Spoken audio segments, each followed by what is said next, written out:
Red Bull is bleeding out, dude. And look, I'm not talking about lap times. I'm not talking about Max going off on the radio or the balance issues with the RB20. I'm talking about something way scarier. I'm talking about the hard drive, the brain. I'm talking about the people who actually tell Max when to hit the pits, when to push, and how to win these races, while everyone was distracted, tripping over the headlines about Adrian Newey's exit. While the cameras were obsessed with the power struggles and the drama, McLaren just walked right through the back door, totally under the radar, and snatched their strategy boss. They didn't just hire some guy, they literally ripped the tactical soul right out of Milton Keynes. And they're not the only ones making major moves behind the scenes right now. Cadillac, the new American giant everyone's kinda skeptical about, just picked up a huge stake from Ferrari. If you think 2026 starts 2 years from now, you're already behind. The war for the next era didn't start on the track. It started this morning, in offices you'll never see, with contracts being signed that are gonna revolutionize the sport. To understand why this is so huge, you gotta look past the driver's helmet for a sec. You need to look at this guy, Will Courtney. Unless you're an F1 nerd who lives on the Pit Wall channel, you probably don't know his face. He's not on the cover of celebrity magazines, but if you're a Red Bull fan, you know his work. You've felt it. This dude's been at Red Bull for 20 years. 2 decades, man. He was there when they were just the party team, blasting music with 0 wins. He was there during Vettel's first dominance. He was there during the Mercedes era, just plotting, waiting, calculating. And most importantly, he was the head of race strategy during the most ruthless streak we've ever seen. Those decisions that got Max the title in 2021, the aggressive calls that seemed totally impossible, the calm in the chaos in Hungary or Zandvoort, that's the department he built. That creates a specific kind of institutional memory. It's a rhythm. It's a language they speak on the pit wall, where they don't even need to finish sentences because they just know the data. And now, that rhythm's gone. Courtney's wearing Papaya. He's officially starting at McLaren as sporting director. This isn't just a job change, guys. It's a power transfer. On the flip side, we've got Zhou Guanyu. I saw the reactions when the news dropped. People laughing, people asking, why would Cadillac hire a driver who's not exactly killing it? But stop looking at Zhou as a driver for a second. Look at him as an asset.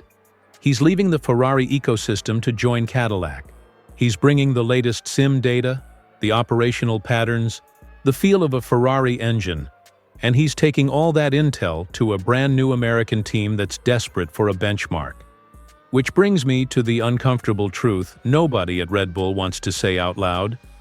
The 2026 hierarchy, who wins that first race, isn't going to be decided by who builds the best engine today. It won't be decided by wind tunnels. It'll be decided on LinkedIn.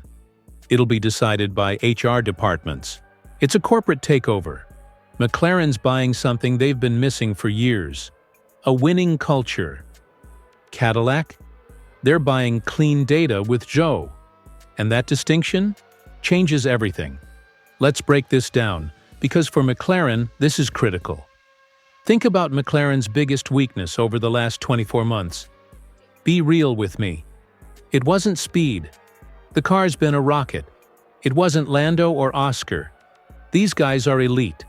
It was the operation. It was the hesitation. How many times did we scream at the TV like, why didn't they pit Lando? Remember Sochi 2021? That loss still stings, right? The rain started falling. Lewis Hamilton pitted because Mercedes told him to. Lando stayed out because he thought he could hold the car. The team didn't override him. They didn't have the authority, the confidence, the absolute certainty to get on the radio and say, Lando, box now, this isn't negotiable. And we watched him slide off. Watched a win just disappear. That's what happens when a team isn't used to winning. They get scared. They freeze. They hesitate for a split second. And in F1, a second is forever. Will Courtney doesn't hesitate. He comes from a Red Bull system that's militaristic. Red Bull doesn't ask their drivers if they want a pit. They tell them. They look at the data, see the undercut opportunity, and make the call. That's the mentality Courtney's bringing to Woking. He's their software update. He brings that ruthless, winning is a habit vibe from Milton Keynes. Imagine a McLaren as fast as the MCL38, but operated with the precision of the RB19. That's terrifying for the rest of the grid.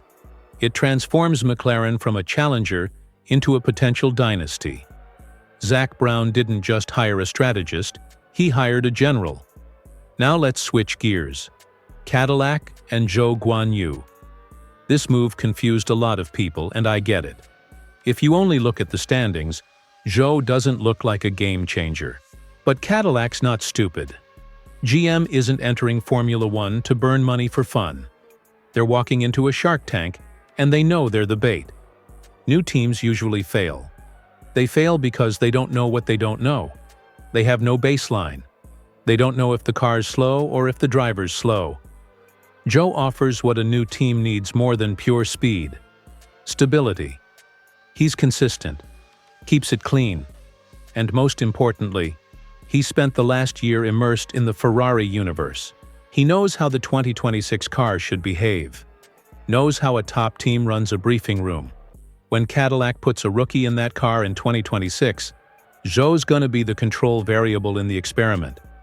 If the rookie's slower than Zhou in the sim, it's the rookie's fault. If Zhou says the car feels unstable compared to the Ferrari, they'll know it's the car. That feedback's worth millions. So while fans are debating lap times, Cadillac's looking at ROI. It's a cold, calculated business decision.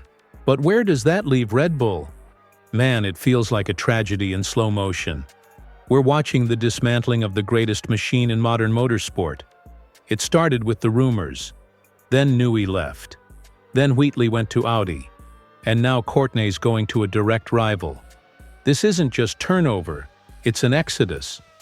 Max Verstappen's gonna look around that garage in 2026 and see strangers. The faces he trusted? Gone. In Formula One, institutional memory is everything. You can't just replace 20 years of experience with a new hire. When the pressure hits in Q3, that muscle memory won't be there. And that's when dynasties crumble. Not with a bang, but with a slow erosion, until the car just stops being special.